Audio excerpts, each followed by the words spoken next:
Social media famous കപ്പിളായിരുന്ന അർജുനും മീരയും മറ്റുള്ള കപ്പിൾസിനൊക്കെ ഒരു മാതൃകയാണ് എങ്ങനെയാണ് ഒത്തൊരുമയോട് കൂടി ജീവിക്കുന്നത് എന്ന കാര്യത്തിൽ. അങ്ങനെ ഒരുപാട് പേര് ഇവരെ ഫോളോ ചെയ്യാൻ തുടങ്ങി. 2 മില്യൺ സബ്സ്ക്രൈബേഴ്സ് എന്ന മൈൽ സ്റ്റോൺ വരെ ഇവർ പെട്ടെന്ന് അച്ചീവ് ചെയ്തു. പക്ഷേ ഒരു ദിവസം പെട്ടെന്ന് ഇവരുടെ ചാനൽ യൂട്യൂബിൽ നിന്നും ഡിലീറ്റ് ആയി. അത് അവർക്ക് വലിയൊരു ഷോക്കായിരുന്നു. യൂട്യൂബിലെ ഫേമസ് കപ്പിളായിരുന്നത് കൊണ്ട് തന്നെ അർജുനെയും മീരയും അനുകൂലിച്ചും പ്രതികൂലിച്ചും സംസാരിക്കാൻ ആൾക്കാരുണ്ടായിരുന്നു. ഒരുപാട് ട്രോൾസും ഇതിനോടകം വരാൻ തുടങ്ങി. എന്നാൽ ഉണ്ടായിരുന്ന ആകെയുള്ള വരുമാനം നിന്നതുകൊണ്ട് കടക്കാരേക്ക് മുട്ടുക പോലും ചെയ്യാതെ വീടിനകത്തേക്ക് കയറി വന്ന് ഭീഷണിപ്പെടുത്താൻ തുടങ്ങി. മാസം നല്ലൊരു വരുമാനം കിട്ടുന്നത് കൊണ്ടാണ് ഇവരെ കടം വാങ്ങിച്ച് ഇത്രയും വലിയ വീടും വില കൂടിയ കാറും ഒക്കെ വാങ്ങിച്ചത്. ഇപ്പോൾ അതെല്ലാം പൂർണ്ണമായും നിന്നു. അങ്ങനെ ഇരിക്കെ അപരിചിതമായ നമ്പറിൽ നിന്ന് മീരയ്ക്കൊരു കോൾ വന്നു. വീടിന്റെ ബെല്ല് 3 വട്ടം അടിച്ചാൽ നിങ്ങൾക്കും ഈ ഗെയിമിൽ പാർട്ടിസിപ്പേറ്റ് ചെയ്യാം എന്നായിരുന്നു ആ കോൾ. യാതൊരു പ്രതീക്ഷയുമില്ലാതെയാണ് അവൾ ആ ബെല്ലടിച്ചത്. പക്ഷേ തൊട്ടടുത്ത നിമിഷം 2 ലക്ഷം രൂപ അവളുടെ അക്കൗണ്ടിലേക്ക് വീണു. ഈ വിവരം അർജുനോട് പറഞ്ഞപ്പോൾ അവന് ഇൻട്രസ്റ്റിംഗ് ആയി തോന്നി. ഈ ഗെയിം നടക്കാൻ പോകുന്നത് നിങ്ങളുടെ വീട്ടിൽ തന്നെയാണ്. അടുത്ത 7 ദിവസം. ഇത്രയും ദിവസം ഒരു ടാസ്ക് പോലും തോൽക്കാതെ പിടിച്ചു നിന്നാൽ നിങ്ങൾക്ക് 2 കോടി രൂപ സമ്മാനമായി കിട്ടും എന്ന് പറയുകയാണ്. കടം കയറി നിൽക്കുന്നവർക്ക് ഈ പൈസ കിട്ടിയാൽ അതൊരു ആശ്വാസമാണ്. അതുകൊണ്ട് അവർ ഓക്കെ പറഞ്ഞു.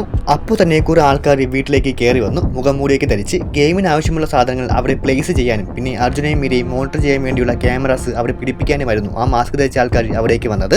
അങ്ങനെ അതെല്ലാം കഴിഞ്ഞപ്പോൾ ആ ഗെയിമർ നേരിട്ട് പ്രത്യക്ഷപ്പെട്ട് ഗെയിമിന്റെ റൂൾസ് ഒക്കെ അവരോട് പറഞ്ഞു കൊടുക്കുകയായിരുന്നു.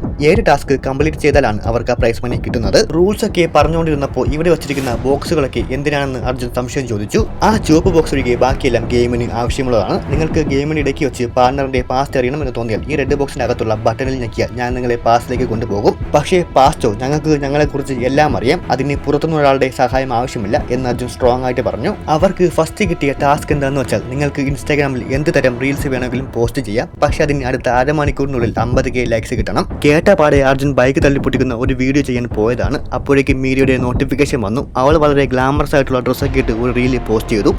10 സെക്കൻഡ് കഴിഞ്ഞപ്പോൾ തന്നെ ആ വീഡിയോക്ക് ഇങ്ങനെ ലൈക്സ് കയറി വരുന്നുണ്ടായിരുന്നു. അവനിങ്ങനെ കാണിച്ച് ആൾക്കാർ ലൈക്സ് കിട്ടാൻ തരത്തിലുള്ള ഒന്നുമില്ലാത്തത് കൊണ്ട് സൂസൈഡ് ചെയ്യാൻ ശ്രമിക്കുന്ന ഒരു വീഡിയോ എടുത്ത് പോസ്റ്റ് ചെയ്തു. മീര അപ്പം തന്നെ അത് കണ്ടിട്ട് നീ എന്ത് വൃത്തികെട്ട പരിപാടിയാണ് ഈ കാണിച്ചത് എന്ന് ചോദിച്ചപ്പോൾ പിന്നെ ഞങ്ങൾ ഷട്ടയച്ച ആരാണ് കാണുക എന്നാണ് അവൻ മറുപടി കൊടുത്തത്. അപ്പോൾ തന്നെ ലോകത്തിന് മുമ്പിൽ ബെസ്റ്റ് കപ്പിളായിരുന്ന അവരുടെ ഇടയിൽ കോൺഫ്ലിക്റ്റുകൾ ഉണ്ടായി. അർജുന് അവന്റെ ഈഗോ പിന്നെയും കൂടി വന്നു. കാരണം അവളുടെ വീഡിയോക്ക് ഓൾമോസ്റ്റ് 20K ലൈക്സ് ആയി 10 മിനിറ്റിനുള്ളിൽ. പക്ഷേ അവൻ്റെ ഇതുപോലും 1000 താടിയിട്ടില്ല. കുറച്ച് സമയം കൂടി കഴിഞ്ഞപ്പോൾ ജയിക്കാനായി വേണ്ടിയിരുന്ന 50,000 ലൈക്സിലേക്ക് എത്തി. അതിൽ 1000 ലൈക്സ് മാത്രമായിരുന്നു അർജുന്റെ കോൺട്രിബ്യൂഷൻ. പിറ്റേ ദിവസം മീരയുടെ അമ്മ പെട്ടെന്ന് വീട്ടിലേക്ക് കയറി വന്ന സമയത്ത് അപ്പോൾ തന്നെ ആ ഗെയിമർ അമ്മേനെ നിന്റെ കൈ കൊണ്ടുണ്ടാക്കിയ സാമ്പാർ സാധനം കഴിപ്പിക്കണം എന്നൊരു ടാസ്ക് അവർക്ക് കൊടുത്തു. നിർബന്ധിച്ച് അമ്മയെ കൊണ്ട് അത് കഴിപ്പിക്കാൻ മീര ട്രൈ ചെയ്യുന്ന സമയത്ത് അർജുനും ആ ഗെയിമർ സെപ്പറേറ്റ് ഒരു ടാസ്ക് കൊടുത്തു. അപ്പോഴാണ് അമ്മയ്ക്കൊരു കോൾ വരികയും പരിഭ്രാന്തിപ്പെടുകയും ചെയ്യുന്നത് കണ്ടത്. മീരയുടെ അച്ഛന് ആക്സിഡന്റ് ആയി സീരിയസ് ആണ് എന്നും പറഞ്ഞുള്ള കോളായിരുന്നു അത്. പെട്ടെന്ന് തന്നെ മീര തന്റെ കാറെടുത്ത് ഹോസ്പിറ്റലിലേക്ക് പോകാൻ നോക്കിയപ്പോഴാണ് റെഡ് ലൈനിൽ നിന്ന് പുറത്തു പോയാൽ ഔട്ടാകും എന്ന കാര്യം അവൾ ഓർത്തത്. അതുകൊണ്ട് തന്നെ അമ്മയെ സമാധാനിപ്പിച്ച് വേറൊരു ടാക്സിയിൽ കയറ്റിവിട്ടു. പക്ഷേ അച്ഛന്റെ ആക്സിഡന്റ് അർജുൻ ഉണ്ടാക്കിയ ഒരു കള്ളത്തരമായിരുന്നു. അമ്മയെ 10 മിനിറ്റിനുള്ളിൽ പുറത്താക്കണം എന്ന ടാസ്ക് ആയിരുന്നു അവന് കിട്ടിയത്.